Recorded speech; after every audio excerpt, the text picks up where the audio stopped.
Hello दोस्तों, आप सभी का आपके अपने channel door step education point पर हार्दिक स्वागत है। उम्मीद है आप सब अच्छे होंगे। अगर आपने अभी तक इस चैनल को सब्सक्राइब नहीं किया है तो इस चैनल को अभी सब्सक्राइब कर लें। आने वाले वीडियो को मिस ना करने के लिए बेल आइकन भी प्रेस कर लें और इस वीडियो को अपने दोस्तों के साथ भी शेयर कर लें। तो दोस्तों, आज जो हम चैप्टर करने वाले हैं वो है लेसन नंबर 2, जो कि हमारी 6th क्लास की एनसीईआरटी की साइंस से लिया गया है, जिसका नाम है कंपोनेंट ऑफ फूड। तो कल हमने बेसिक सी चीज़ें पढ़ी थी कि हमारा फूड आता कहाँ कहाँ से है, उसके सोर्सेज कौन कौन से हैं। तो उसमें हमने बहुत सारी जो बेसिक चीज़ें हैं उनको सीखा था। आज भी हम उसका आप कह सकते हैं कि जो नेक्स्ट पार्ट है, लेसन नंबर 2 है वैसे तो, बट इसके आगे भी हम बहुत कुछ आज सीखेंगे। तो आपने हमारे साथ बने रहना है और इस वीडियो को एंड तक देखना है। तो दोस्तों, कल हमने ये देखा था कि जो भी हमारी बॉडी है, ठीक है, उसको चलाने के लिए हमें फूड की ज़रूरत पड़ती है। बट अगर हम फूड की बात करें तो कल हमने एक इन्ग्रीडियंट एक टर्म पढ़ी थी, ठीक है ना। आपको याद होगा कल हमने कि आपको यहाँ पर एक जो यहाँ पर स्लाइड ओपन है उसमें आपको यहाँ पर एक रेड मार्क में दिखाई भी दे रहा होगा कि जो इन्ग्रीडियंट हमने एक टर्म पढ़ी थी उसका मीनिंग क्या है। तो उसका क्या मीनिंग था कि कोई भी अगर हम फूड प्रिपेयर कर रहे हैं या फिर कुक कर रहे हैं, जैसे कि राइस हो गई, दाल होगी, वेजिटेबल कड़ी होगी, या फिर कुछ भी हो सकता है। अगर आप घर में कुछ भी कुक करते हो तो उसमें आप कुछ ना कुछ डालते तो है ना, मिक्सचर्स ऑफ वेजिटेबल्स, मसाले, फिर उसमें नमक जो सॉल्ट होता है, पानी डालते हैं। तो ये सारी चीज़ें होती हैं। तो इसमें आप कह सकते हैं कि जो भी आप इंग्रेडिएंट्स डालते हैं तो उसमें कुछ कंपोनेंट्स होते हैं, ठीक है ना। तो सबसे पहले हम न्यूट्रिएंट्स जो होता है इसका मीनिंग देख लेते हैं कि जो न्यूट्रिएंट्स है इसका एक्चुअल में डेफिनेशन क्या है और उसमें कौन कौन सी चीज़ें आती हैं। तो यहाँ पर आपने देखा था कि किसी भी डिश में आप कोई भी इंग्रेडिएंट डालते हैं तो उन इंग्रेडिएंट्स में क्या होता है कि कुछ कंपोनेंट्स होते हैं, ठीक है ना। तो उसी कंपोनेंट्स को हम क्या कहते हैं, उसी कंपोनेंट को हम न्यूट्रिएंट्स कहते हैं। तो न्यूट्रिएंट्स में आपको देखेंगे कि इसमें कौन कौन से जो आपको देखने को न्यूट्रिएंट्स मिलते हैं। तो जो न्यूट्रिएंट्स हैं वो कितने टाइप्स के हैं तो ये भी हम देख लेते हैं। तो यहाँ पर जो मेजर न्यूट्रिएंट्स हैं, ठीक है, जो भी हम फूड के तौर पे ग्रहण करते हैं, जो इनटेक करते हैं, तो उसमें आपको जो कार्बोहाइड्रेट्स है, ठीक है, carbohydrates, protein, fats, vitamins, minerals, तो ये सारी जो आपको क्या कह सकते हैं कि जो न्यूट्रिएंट्स हैं ये उसकी टाइप्स हैं कि आपको अपने फूड में इतने सारे टाइप्स हैं, ठीक है, किसके, न्यूट्रिएंट्स के, वो आपको देखने को मिलते हैं। सो अगर हम न्यूट्रिएंट्स की बात करें तो इसमें कुछ ऐसी चीज़ें होती हैं जो कि हमारी बॉडी के लिए बहुत ज़्यादा ज़रूरी होती हैं। अगर हमको वो चीज़ें ना मिले तो हम कह सकते हैं कि हमारी बॉडी अच्छे तरह से फंक्शन नहीं करेगी, हमारी जो बॉडी की ग्रोथ है वो अच्छे से नहीं हो पाएगी। मान लीजिए कि मैंने, या फिर आप कहीं भी एग्जांपल ले सकते हैं कि आपकी क्लास में कोई बच्चा है, ठीक है, आपके आस पड़ोस में कोई बच्चा है, तो आप उसको क्या करते हैं कि 24 घंटे आप उसको कहते हैं कि भाई पढ़ाई कर। आप उसको फिजिकल कोई वर्क नहीं करवा रहे, तो आपको नहीं लगता कि वो मेंटली तौर पर शार्प हो सकता है या फिर थोड़ा सा कह सकते हैं कि बहुत ही ज़्यादा डिस्टर्ब भी हो सकता है, तो है ना। तो ये बात रही, मैंने सिर्फ एग्जाम्पल देने के लिए बताया कि हमें उसी तरह हमारी बॉडी को हर टाइप्स की कह सकते हैं कि जो न्यूट्रिएंट्स है सभी पर्याप्त मात्रा में, सफिशिएंट मात्रा में वो चाहिए होता है। जैसे कि हमारी बॉडी के लिए जितना भी हमें पढ़ाई जरूरी है उतना ही हमारे लिए फूड भी ज़रूरी है, जो फिजिकल एक्सरसाइज है उतनी हमारे लिए ज़रूरी है। तो ये जो हमारी जो बैलेंस डाइट जिसे कहते हैं कि हमें जो प्रॉपर मात्रा में जितनी हमें ज़रूरत कार्बोहाइड्रेट्स की है, कितनी प्रोटीन की मात्रा की ज़रूरत है, फैट की कितनी मात्रा की ज़रूरत है, और वाइटामिन्स और जो मिनरल्स हैं, तो इसके बारे में भी हम डिटेल में भी डिस्कस करेंगे कि ये जो मिनरल्स हमें जो देख रहे हैं, कार्बोहाइड्रेट्स, ये आपको कौन कौन से फूड में देखने को मिलता है। तो वैसे अगर हम इस चैप्टर का ऑब्जेक्टिव देखें तो वो क्या है, आपको सिर्फ ये बताना कि हमारे जीवन में, ठीक है, भोजन के रूप में आपको कौन कौन सी चीज़ें लेनी चाहिए, कौन कौन सी नहीं लेनी चाहिए। कई बार आप देखते हैं कि आप सोचते हैं कि भाई मैंने तो मोटा होना है तो मैं सिर्फ यही फूड खाता रहूँगा, बट ये बात भी गलत है। आपको जो सभी मात्राएं हैं न्यूट्रिएंट्स की वो आपको लेनी पड़ेंगी। तो हम यहाँ पर बात करें कि न्यूट्रिएंट्स की जो फंक्शन है हमारी बॉडी में उसका क्या काम है, तो अगर हम बात करें कार्बोहाइड्रेट्स एंड फैट्स की, ठीक है, तो ये हमने फर्स्ट में देखा था ना कि वहाँ पर कार्बोहाइड्रेट्स हमने देखा था जो न्यूट्रिएंट्स की जो टाइप्स हैं, तो carbohydrate and fats is one of them. तो यहाँ पर अगर हम बात करें कार्बोहाइड्रेट्स एंड फैट्स की, ठीक है, फैट्स आपको पता ही लग रहा होगा कि क्या होता है, कि मतलब मोटा, है ना, कि मोटापे वाला जो फूड होता है उसको हम क्या कहते हैं, फैट्स कहते हैं। तो हम पहले कार्बोहाइड्रेट्स की बात कर लेते हैं। तो मेनली कार्बोहाइड्रेट्स एंड फैट्स हमारी बॉडी में करते क्या हैं, तो हम इसकी बात करते हैं, ये हमें ऊर्जा देते हैं। ऊर्जा मतलब कि हमें ये एनर्जी है वो हमें एनर्जी प्रोवाइड करवाते हैं, ठीक है। और ये अगर हम बात करें तो ये जो फैट है, फैट कार्बोहाइड्रेट्स के कंपैरिजन में ज़्यादा एनर्जी आपको देता है, ठीक है ना। जो फैट्स है वो आपको कार्बोहाइड्रेट्स के कंपैरिजन में ज़्यादा एनर्जी देता है। अगर आप मान लीजिए सेम क्वांटिटी का आपने, आप कह सकते हैं कि फैट्स वाले फूड खाए हैं और सेम क्वांटिटी के आपने कार्बोहाइड्रेट्स के फूड खाए हैं, तो आपको जो ज़्यादा एनर्जी मिलेगी वो किससे मिलेगी, वो फैट से मिलेगी, ठीक है।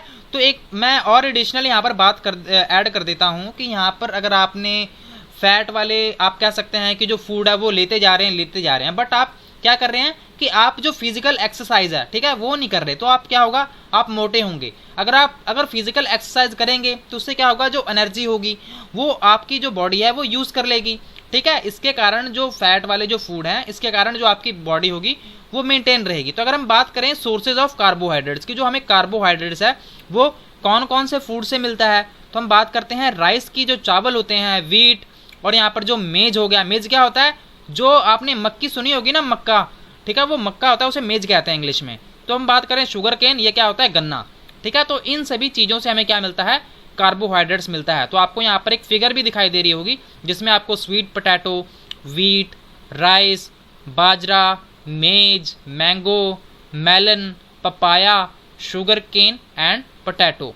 तो इन सभी चीज़ों से हमें क्या मिलता है, ये सभी सोर्सेज हैं, ठीक है। इन्हीं से हमें कार्बोहाइड्रेट्स की जो मात्रा है वो हमारी बॉडी को मिलती है। अगर हम बात करें फैट्स की, तो यहाँ पर जो फैट के सोर्स कौन कौन से हैं, तो जो हमने तो ये देख ही लिया कि जो ये फैट्स या फिर जो कार्बोहाइड्रेट्स है वे हमें मेनली क्या देते हैं, ये एनर्जी देते हैं। तो यहाँ पर अगर हम फैट्स की बात करें तो इसकी एग्जांपल्स है milk, butter, cream, ghee and nuts. तो यहाँ पर अगर हम बात करें कि जो फैट के जो सोर्सेज हैं, तो हमें ये प्लांट से भी प्रोवाइड होते हैं और ये एनिमल से भी प्रोवाइड होते हैं, ठीक है ना। मतलब ये कि हमें ये जो सोर्स है, कल हमने ये भी पढ़ा था ना कि जो हमें कोई भी फूड मिलता है तो वो भी टाइप्स हैं, उनके सोर्सेज क्या हैं कि हमें प्लांट से मिलते हैं या फिर आप कह सकते हैं कि एनिमल से मिलते हैं, ठीक है ना। तो एनिमल में हमने क्या क्या पढ़ा था, जैसे कि मिल्क हो गया, तो मिल्क हमें कौन देता है, ये एनिमल से ही मिलता है।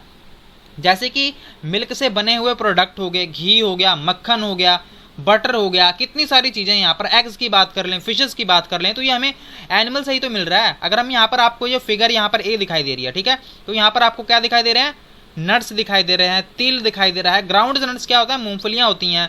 और यहाँ पर आपको जो कोकोनट ऑयल है, ठीक है, नारियल का तेल, सोयाबीन का यहाँ पर तेल दिखाई दे रहा है। मस्टर्ड ऑयल क्या था कि जो सरसों का तेल है वो, सनफ्लावर ऑयल, ठीक है। ये सारी चीज़ें हमें कहाँ से मिलती हैं, ये सारी चीज़ें हमें, ये जो फैट्स का आप कह सकते हैं जो सोर्स है, ये हमें प्लांट से मिलता है। अगर हम इसकी बात करें मीट, फिश, एग्स की, तो ये हमें किससे मिलते हैं, ये हमें एनिमल से मिलते हैं, ठीक है। ये एनिमल से मिलने वाले सोर्सेज हैं जो कि फैट हैं, ठीक है।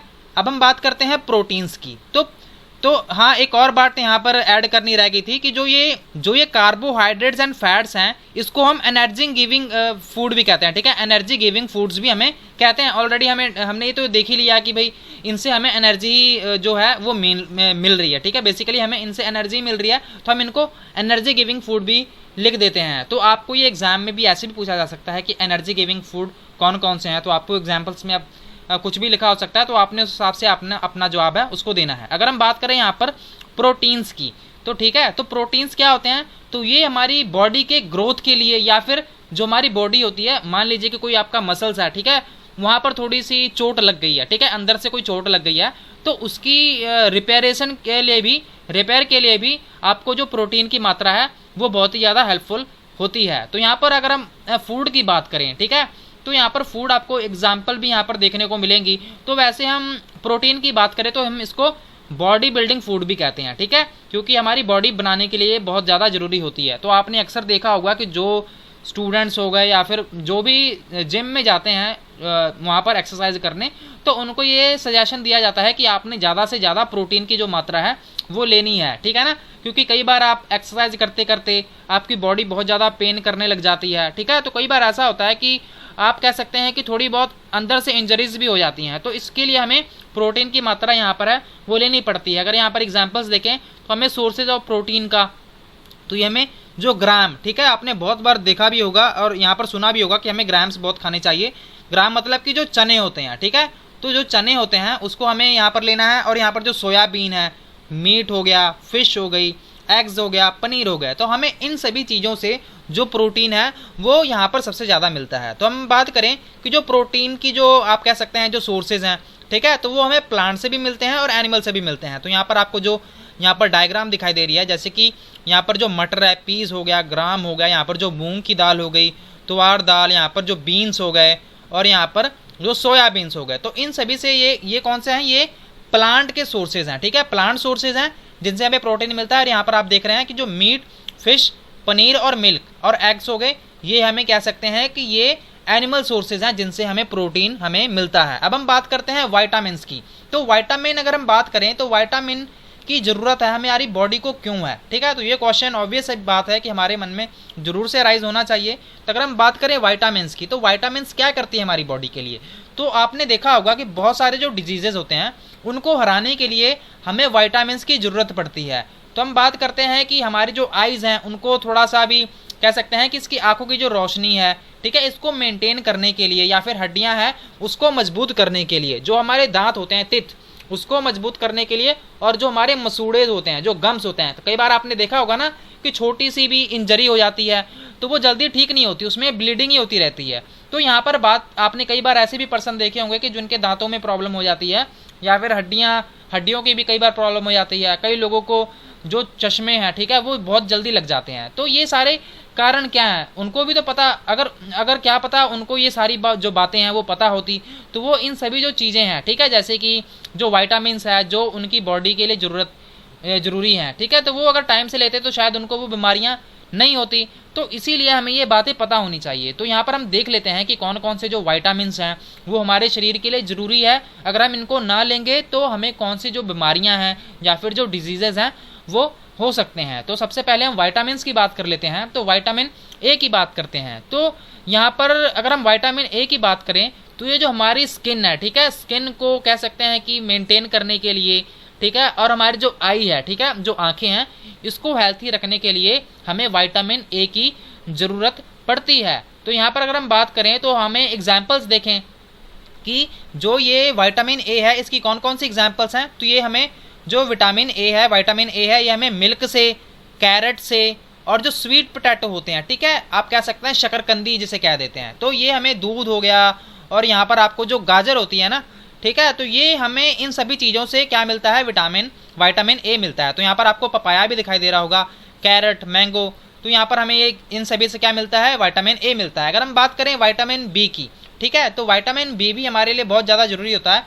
इसमें भी काफ़ी विटामिन बी कॉम्प्लेक्स भी होते हैं। तो यहाँ पर सबसे पहले बात करें वीट में, और यहाँ पर आपको दिखाई दे रहा होगा कि जो राइस है, ठीक है, तो इन सभी चीज़ों के लिए हमें क्या चाहिए होता है बी। अगर हमने विटामिन बी की कमी को पूरा करने के लिए, या फिर आप कह सकते हैं जो विटामिन बी है वो हमें इन सभी चीज़ों से यहाँ पर मिलता है। तो अब हम बात करते हैं यहाँ पर जो विटामिन सी है, तो इसके लिए भी देख लेते हैं कि जो हमारी बॉडी को बहुत सारे जो डिजीजेज होते हैं उनके हराने के लिए भी इनकी बहुत ज़्यादा ज़रूरत पड़ती है विटामिन सी की। तो यहाँ पर अगर आप देखेंगे कि जो इसकी एग्जाम्पल्स हैं, ठीक है, तो ये ज़्यादातर आप ऐसे याद रख सकते हैं कि जो विटामिन सी है वो हमें खट्टी चीज़ों से बहुत ज़्यादा मिलता है, ठीक है ना। तो यहाँ पर आपको एग्जाम्पल दिखाई दे रही है जो कि ऑरेंज, टमाटो, गुआवा क्या होता है, अमरूद, लेमन जो नींबू होता है। तो यहाँ पर आपको ऑरेंज, टमाटो, यहाँ पर आपको जो एक डायग्राम भी दिखाई दे रही है, ठीक है, ये सोर्सेज हैं किसके, विटामिन सी के। अगर हम बात करें विटामिन डी की, तो यहाँ पर ये जो विटामिन डी है ये हमारी बॉडी को क्यों ज़रूरत पड़ती है, तो यहाँ पर इनकी ज़रूरत पड़ती है कि जो विटामिन जो डी है ये हमारी बॉडी को, ठीक है, ये कैल्शियम की यूज़ करने के लिए, ठीक है, कैल्शियम का यूज़ करने के लिए जो हमारी हड्डियां हैं उनके लिए, और हमारे जो टीथ हैं, दांत है, ठीक है, हमारी हड्डियों या फिर दांत के लिए आप कह सकते हैं कि जो विटामिन डी है हमारी बॉडी के लिए वो बहुत ज़्यादा ज़रूरी है। तो अगर हम बात करें यहाँ पर कि हमें जो विटामिन डी है वो कौन कौन से सोर्सेज से मिलती है, तो यहाँ पर आपको जो पिक्चर है वो भी यहाँ पर दिखाई दे रही होगी, जो यहाँ पर इमेज है। तो जो मिल्क है, बटर, एग्स एंड फिश, तो इन सभी चीज़ों से हमें क्या मिलता है, विटामिन डी मिलता है। अगर हम बात करें यहाँ पर मिनरल्स की, ठीक है, तो मिनरल्स हमें कौन कौन सी चीज़ों से मिलता है और ये हमारे शरीर के लिए क्यों जरूरी है। तो जो मिनरल्स है वो हमारी बॉडी के लिए, प्रॉपर ग्रोथ के लिए और यहाँ पर अच्छी सेहत के लिए हमें मिनरल्स की बहुत ज़्यादा ज़रूरत पड़ती है। तो हम बात करें कि जो मिनरल्स है वो हमें यहाँ पर मिल्क में और एग्स में भी यहाँ पर देखने को मिलता है, तो इसलिए ये भी हमारे लिए बहुत ज़रूरी है। अगर हम बात करें यहाँ पर डाइटरी फाइबर्स की। तो फाइबर्स आप समझ सकते हैं कि जो ये फूड है, ठीक है, डाइटरी फाइबर्स है, इसकी हमें क्या ज़रूरत है। तो यहाँ पर आपने नाम सुना होगा कि डाइटरी फाइबर्स को हम क्या कहते हैं, रफेज भी कहते हैं, ठीक है, रफेज भी कहते हैं। और इनकी ज़रूरत हमें कैसे पड़ती है और ये हमें मिलते कहाँ से हैं। तो ये हमें, अगर आप बेसिकली देखेंगे तो ये हमें प्लांट से मिलते हैं, ठीक है। जो डाइटरी फाइबर्स हैं वो हमें प्लांट प्रोडक्ट से मिलते हैं। और ये जो रफेज है, ठीक है, ये हमारी बॉडी में किस लिए इसका इस्तेमाल किया जाता है कि जो अनडाइजेस्टेड फूड होता है, ठीक है, जो फूड हमारे पेट में, ठीक है, हमारे डाइजेशन सिस्टम में अच्छी तरह से डाइजेस्ट नहीं हो पाता, उनसे आप कह सकते हैं कि छुटकारा पाने के लिए हम इस रफेज की यूज़ है वो करते हैं। मतलब ये कि जो रफेज है वो हमारी फूड की डाइजेशन में बहुत ज़्यादा हेल्प करती है। तो अगर हम रफेज की यहाँ पर अगर एग्जाम्पल देखें डाइटरी फाइबर्स की, तो यहाँ पर आपको जितने भी ग्रेन्स हैं, ठीक है, और यहाँ पर जितनी भी दालें आपको देखने को मिलती है, और यहाँ पर फ्रेश फ्रूट्स है, ठीक है, जितने भी ताज़े फल हैं, तो ये आप कह सकते हैं कि ये रफेज हैं, ठीक है। और ये हमारे शरीर के लिए बहुत ज़्यादा ज़रूरी है। आपने फिर से याद कर लेना है, समझ लेना है कि जो अनडाइजेस्टेड फूड होता है ये उसकी पाचन प्रणाली के लिए, उसकी डाइजेशन के लिए, ठीक है, हमारे डाइजेस्टिव सिस्टम में इनकी डाइजेशन के लिए इनकी बहुत ज़्यादा ज़रूरत पड़ती है। तो अगर हम बात करें यहाँ पर वाटर की, तो वाटर भी हमारी बॉडी के लिए बहुत ज़्यादा ज़रूरी है। तो हमारी बॉडी में बहुत सारे जो न्यूट्रिएंट्स होते हैं, तो ये वाटर है मदद करता है किसमें, कि हमारी बॉडी को जो बहुत सारे यहाँ पर जो न्यूट्रिएंट्स हैं, ठीक है, जो पोषक तत्व हैं, उनको अब्जॉर्ब करने में यहाँ पर मदद करता है। और यहाँ पर बहुत सारा जो कह सकते हैं कि जो वेस्ट मटेरियल है हमारी बॉडी से, जैसे कि पसीना की मदद से, जो भी पसीना हमारी बॉडी से निकलता है, या फिर जो यूरिन है, ठीक है, उसकी मदद से आप कह सकते हैं कि जो वेस्ट मटेरियल है हमारी बॉडी से यहाँ पर बाहर निकल जाता है। तो इसलिए जो वाटर है वो भी हमारी बॉडी के लिए बहुत ज़्यादा ज़रूरी है। और आपको पता है कि जो पानी की मात्रा है वो भी हमारी बॉडी में बनी रहनी चाहिए। इसके लिए जो वाटर है वो हमारी बॉडी के लिए बहुत ज़्यादा ज़रूरी है।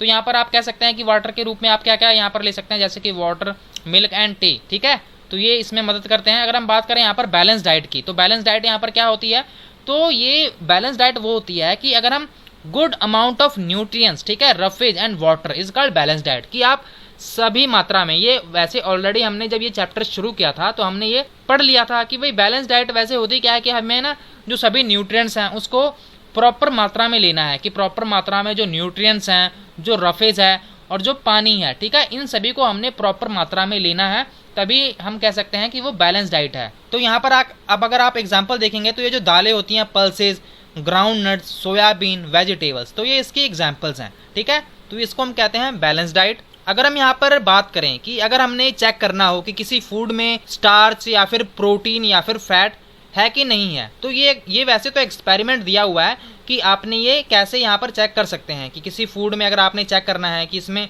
वाकई में क्या फैट है कि नहीं है, तो यहाँ पर हम कैसे चेक कर सकते हैं। तो अगर हम बात करें यहाँ पर स्टार्च की, ठीक है, अगर हमने यहाँ पर स्टार्च चेक करना है कि किसी फूड में है कि नहीं है, तो हम कैसे करेंगे। तो सबसे पहले आपने क्या करना है कि फूड है, मान लीजिए कोई भी यहाँ पर, ठीक है, आपने फूड का यहाँ पर आप कह सकते हैं थोड़ी सी मात्रा लेनी है, ठीक है, थोड़ी सी मात्रा लेने के बाद आपने क्या करना है, 2-3 बूंदें वो क्या करनी है, जो आयोडीन सोल्यूशन होता है, जो नमक का घोल होता है, आपने वो लेना है और उस पर आपने रख देना है, ठीक है, आपने उस पर ड्रॉपलेट्स हैं जो उस पर कह सकते हैं कि छिड़क देनी है। अगर इसके बाद, ठीक है, अगर कोई रिएक्शन होने के बाद यहाँ पर उसका कलर ब्लू ब्लैक, ठीक है, ब्लू ब्लैक मतलब कि गाढ़े कलर का अगर वो नीला रंग होगा तो मान लीजिए कि उसमें स्टार्च है, ठीक है। अगर वहाँ पर नहीं हुआ, अगर उसने कोई कलर चेंज नहीं किया, तो इसका क्या मतलब है कि वहाँ पर जो स्टार्च की मात्रा है वो बिल्कुल नहीं है। तो यहाँ पर आप कैसे इसको आप चेक भी कर सकते हैं कि जो पोटैटो है, ठीक है, उसकी एक छोटी सी परत काट कर आप, ठीक है, उसका एक पीस काट कर आप उस पर क्या कर सकते हैं कि जो नमक का सोल्यूशन है आप उस पर गिराएंगे और बाद में आप चेक कर सकते हैं। अगर उसका कलर चेंज होता है, ब्लू ब्लैक होता है, तो आप समझ जाएंगे कि हाँ भी उसमें जो स्टार्च की मात्रा है वो वहाँ पर है, ठीक है। स्टार्च को मैं बता दूँ, ये स्टार्च वैसे कार्बोहाइड्रेट्स की बात की जा रही है, तो आपने इसको भी ध्यान में रख लेना है।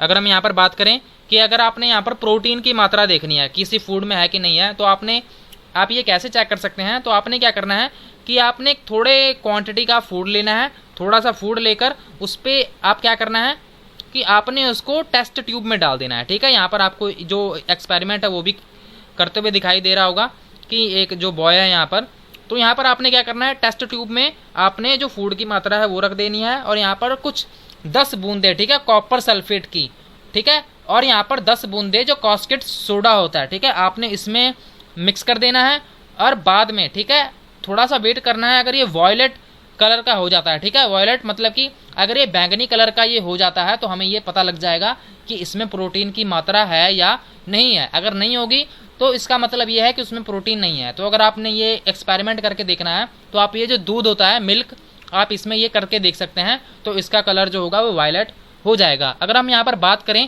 कि टेस्ट फॉर फैट्स, कि अगर हमने फैट्स की देखनी है कि भाई किसी फूड में जो फैट की मात्रा है या नहीं है, तो आपने क्या करना है, किसी फूड को क्या करना है कि एक रैप कर देना है, ठीक है, लपेट देना है किसमें, जो कागज है उसमें, ठीक है, और बाद में उसको क्रश कर देना है, ठीक है। आपने उसको एक कह सकते हैं कि पीस देना है, टाइप कि थोड़ा सा दबा के क्रश कर देंगे, और उसके बाद आपने उस पेपर को सीधा कर देना है, ठीक है।